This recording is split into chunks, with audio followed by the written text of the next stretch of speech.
Hey kids, so today is day 3 of writing. Today is very similar to the day before and the day before because you are your own writing job captain. You are deciding what you need to do, right? So I have a few documents I'm going to walk you through to help keep you on track to what you need to do, and you're going to choose how to best complete your work today, okay? Here's our first one.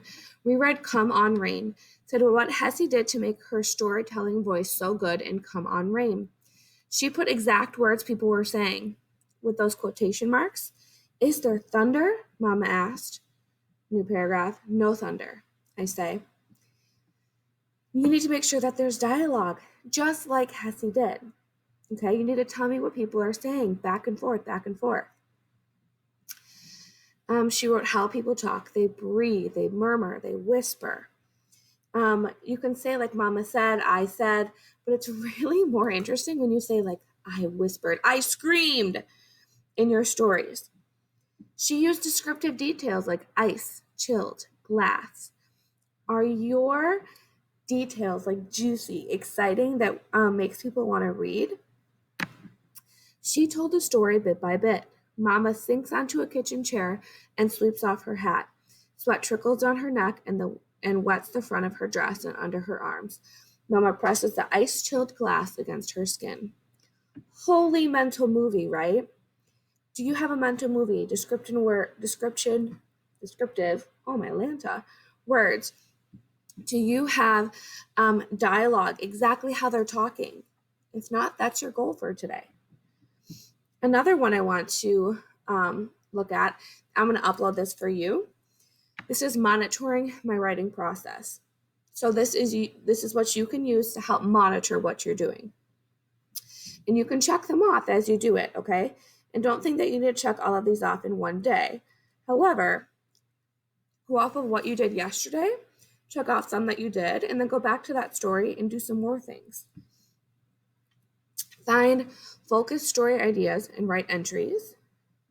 For each, make mental movies. Tell it bit by bit, those descriptive words like Hetty did. Remember goals. You have written 2 goals so far, one at the beginning and one like in the middle, kind of.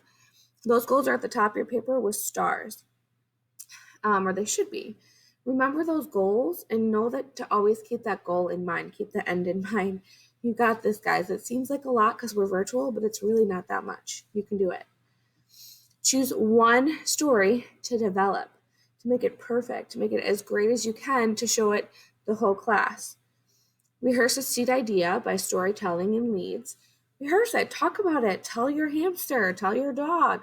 Get ready, and things that you say out loud, you need to write on paper because sometimes we talk, it's so much more exciting to say out loud than we write it on paper, and it's like, we totally want to try to get all of those really exciting words on paper. You're doing it on notebook paper.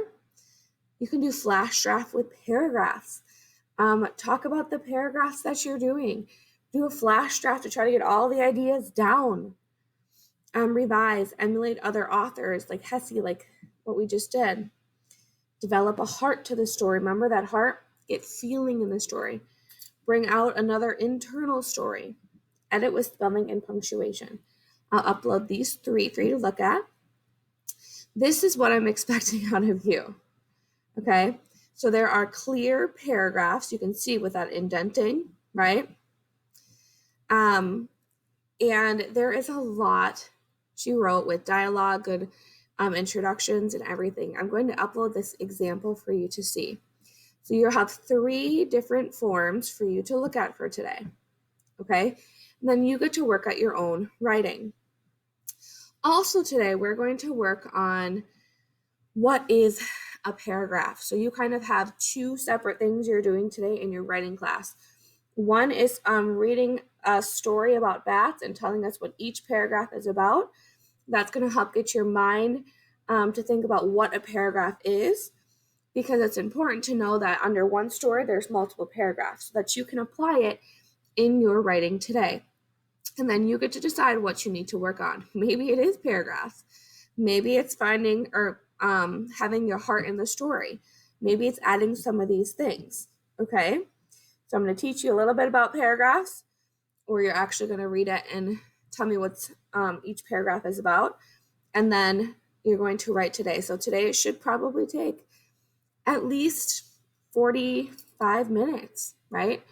15 minutes to do the one lesson, and then you have 30 minutes to work on your writing.